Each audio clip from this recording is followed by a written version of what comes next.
Hello mga bro, magandang araw. Welcome back na naman sa aking channel. Bali, mayroon na naman akong share sa inyo mga bro na isang washing machine. Ang washing machine na ito ay Lavamatic. Ayan. So, bali ang naging problema nito sa binang may-ari ay pagkuan daw, pag sinaksak, pinandar, pagka nilagyan ng labahin ay umiikot naman yung kanyang motor. Pero itong kanyang pulsator ay hindi umiikot, pati yung mga labahin. Okay, bali ang gagawin niyo diyan mga bro ay i-check niyo muna yung belt kung maluwag. Baka naman maluwag yung kanyang belt. So i-check natin yung kanyang belt mga bro. So bali ito na yung pinaka belt niya mga bro. Ayan oh. Bali okay pa naman yung kanyang belt, mahigpit pa naman yan. Tapos makapit pa siya. Okay. So bali ang gagawin natin diyan mga bro, kung paano natin malaman kung gear case talaga ang problema, ay sasaksak natin sa kuryente. Okay. Okay, so bali i-switch natin yung kanyang timer, ayan. Tapos saksak natin sa kuryente.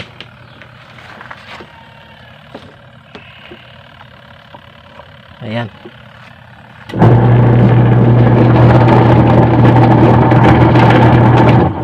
So umandar siya mga bro.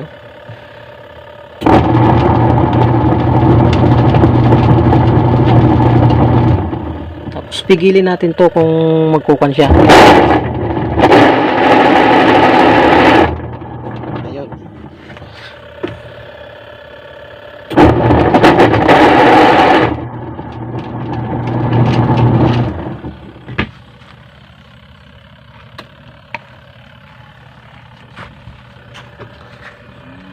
So bali yun yung kanyang problema mga bro, at talagang itong kanyang problema, itong kanyang gearbox. Okay, bali baklasin natin to.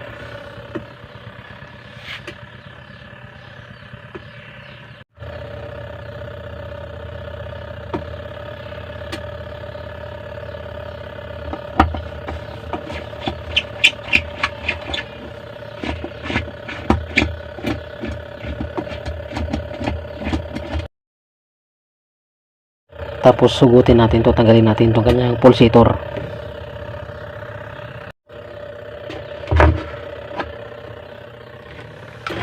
Okay, so bali natanggalan natin itong kanyang pulsator mga bro. Ayan. So babaklasin natin yung kanyang gear case. Ano mga bro?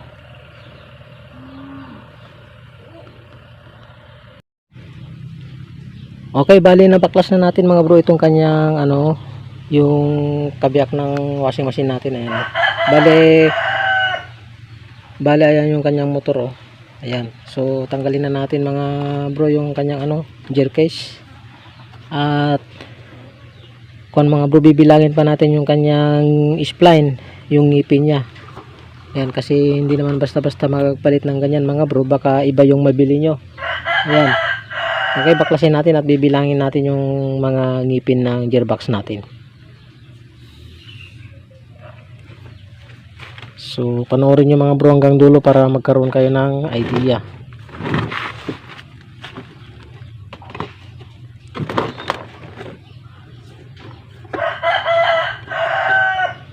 So itapat lang natin yung butas ng pinakapulya natin para madukot natin yung kanyang screw.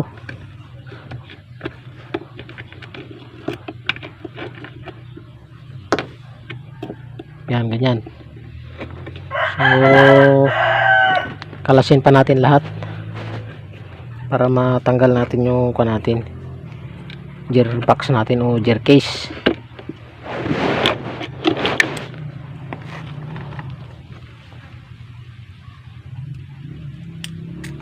Bali apat mga bro yung tornilyo nito.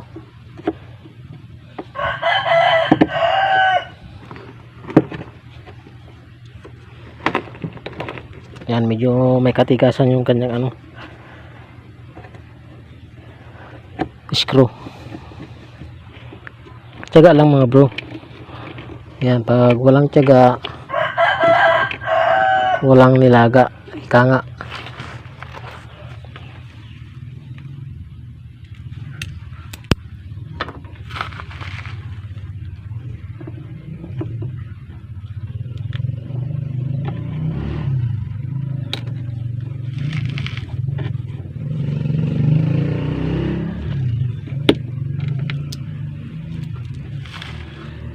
tanggalan natin yung kon mga bro, yung apat na tornilyo. Ayan, pwede na natin i-kon ito, tanggalin.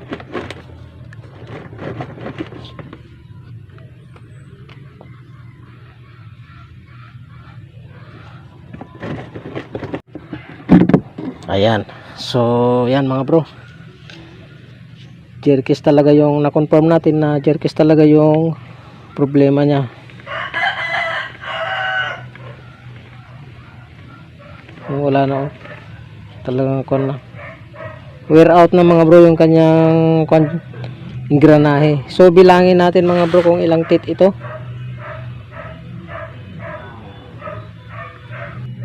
So bilangin natin mga bro kung ilang ngipin ito. 1, 2, 3, 4, 5, 6, 7, 8, 9, 10, 11. So bali 11 teeth mga bro ito. Yan, bali ang orderin natin ay yung 11 teeth din. Kasi may mga ganito mga bro na 10 teeth. Ingat lang mga bro, baka magkamali kayo, baka 10 teeth yung ma-order nyo, tapos 11 teeth pala itong tinanggal nyo. Okay. So kapag iba kasi yung nabili nyo mga bro, ay hindi magkakatugma yung dito, yung pinaka-spline niya sa loob doon. Ayan, hindi sasapak mga bro kapag hindi match.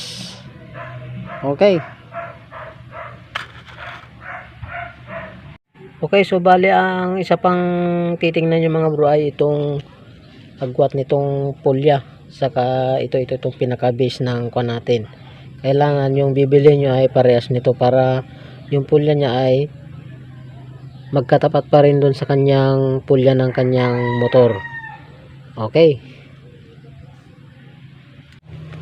Okay, so ganun lang mga bro, malalaman kung jerkis nga talaga yung problema ng ating washing machine. Okay, so i-update ko na lang kayo siguro mga bro pagka dumating yung pyesa nito. Ayan. Okay, so ganun lang mga bro. Ayan. Okay, so ganun lang mga bro kung paano ba malaman kung jerkis talaga yung problema ng ating washing machine. Okay, sana nakatulong mga bro. Ingat.